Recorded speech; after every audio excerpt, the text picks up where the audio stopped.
Hello everyone. Welcome back to my channel. ఇంకా ఈ రోజైతే ఈ వ్లాగ్‌లో అయితే మా బోర్ దగ్గరైతే వరి పగరైతే నాటుతున్నారు. ఇంకా ఈ కై గుర్తుందా? మేము లాస్ట్ టైమ్ అయితే కూరగాయలైతే వేసాము ఇక్కడ ఈ కైలో మొత్తము.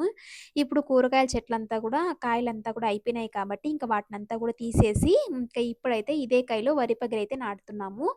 ఇంకా నేను గూడా ఇంకా వీకెండు ఊరికెళ్ళాము పనుందనేసి. ఇంకా ఊరికెళ్ళినప్పుడు వాళ్ళు వరి నాటుతుంటే ఇంక నేను కూడా వస్తానని చెప్పాను పొలం దగ్గరికి. ముందుగానే ఇంకా వరి అంతా గూడా పీక్కొనొచ్చేసి వేశారు. అంటే పగిరి పీక్కొనొచ్చి పెట్టేసున్నారు. ఇంకా మొత్తం అంతా అంతా నీట్‌గా వాళ్ళు ఒక లెవెల్ చేసేసిన తర్వాత ఇప్పుడైతే ఒక పక్క నుంచయితే వరి నాటుకుంటూ వెళ్ళాలి. ఇంకా నేను కూడా అయితే ఒక పక్క నుంచయితే నాటుతున్నాను. నాతో పాటి వాళ్ళు బాగా ఎక్స్‌పీరియన్స్ ఉన్న వాళ్ళంతా గూడా నాటుతున్నారు కాబట్టి వాళ్ళైతే చాలా ఫాస్ట్‌గా ఎళ్ళిపోతున్నారు. చాలా చాలా వెడల్పుగా తీసుకొని వాళ్ళైతే నాటుతున్నారు. నేనైతే చిన్నగా అయితే పట్టుకున్నాను మొనము. ఇంకా నేనైతే కొంచెం స్లోగా నాటుతున్నాను. ఈ మధ్య ఎక్స్‌పీరియన్స్ లేదు కదా! ఇంకా పెళ్లి కాకముందయితే మా అమ్మకి హెల్ప్ చేసేవాళ్ళం ఈ విధంగా పొలంలో వెళ్ళి. ఇంకా అప్పుడు చేసిందే మళ్ళీ అప్పటినుంచి ఇప్పటి వరకు చేయలేదు. అందుకనేసి ఈరోజైతే నీళ్ళలో దిగి నేను కూడా చేయాలనేసి చేస్తున్నాను. కొంచెం బాగా ఎక్సైటెడ్‌గా ఉంది. మీలో ఎంతమందికి ఈ విధంగా వాటర్‌లో దిగి ఇలాంటి పనులు పొలం పనులు చేయడం ఇష్టమో కమెంట్ చేయండి. నాకైతే చాలా ఇష్టమనమాట పొలం దగ్గర ఇలాంటి పనులంతా కూడా చేయడము. మెయిన్‌గా వాటర్‌లో గదా! చాలా చల్లగా చాలా బావుంటుంది. ఇంకా అంతే కాకుండా తర్వాత కొద్దిసేపు తర్వాత నేను నక్షత్రాన్ని గూడా తీసుకురమ్మని చెప్పాను. ఇంకా వీళ్ళైతే మా ఆడబిడ్డ పిల్లలు. వీళ్ళు కూడా అయితే పగిరి కట్టలేయడము, అలాగే నాటడం అలా అంతా గూడా చేస్తున్నారు పిల్లలు.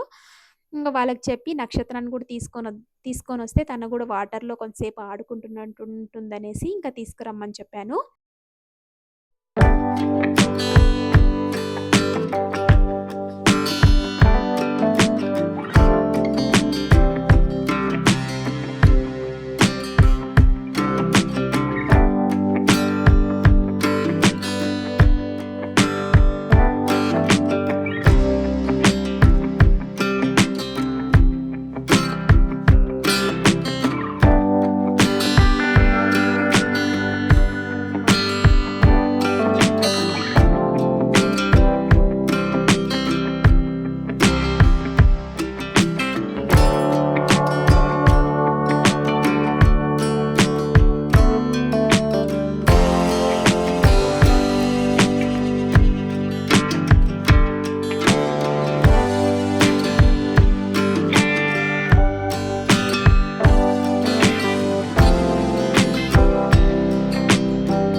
చూసారు కదా నక్షత్ర కూడా వచ్చి కొద్దిసేపు అయితే నాతో పాటు ఇంకా 10 నాట్లు అయితే వేసింది. నాకైతే చాలా హ్యాపీ అనిపించింది. ఇంకా ఫస్ట్ టైం నాటడం నక్షత్ర ఇంకా కాయలో దిగడం అంతా కూడా. ఇంకా మేము కూడా ఈవినింగ్ వరకు ఉండి ఇంకా మొత్తం అంతా నాటేసి ఇంకా ఆ తర్వాత అయితే కంప్లీట్ చేసుకొని ఇంటికి వెళ్ళిపోయాము. అంతే అండి ఈ వ్లాగ్ కానీ మీకు నచ్చినట్లయితే ఒక లైక్ చేసి మన ఛానల్ని సబ్స్క్రైబ్ చేసి సపోర్ట్ చేయండి. Thank you so much for watching till the end. Bye. See you in the next vlog.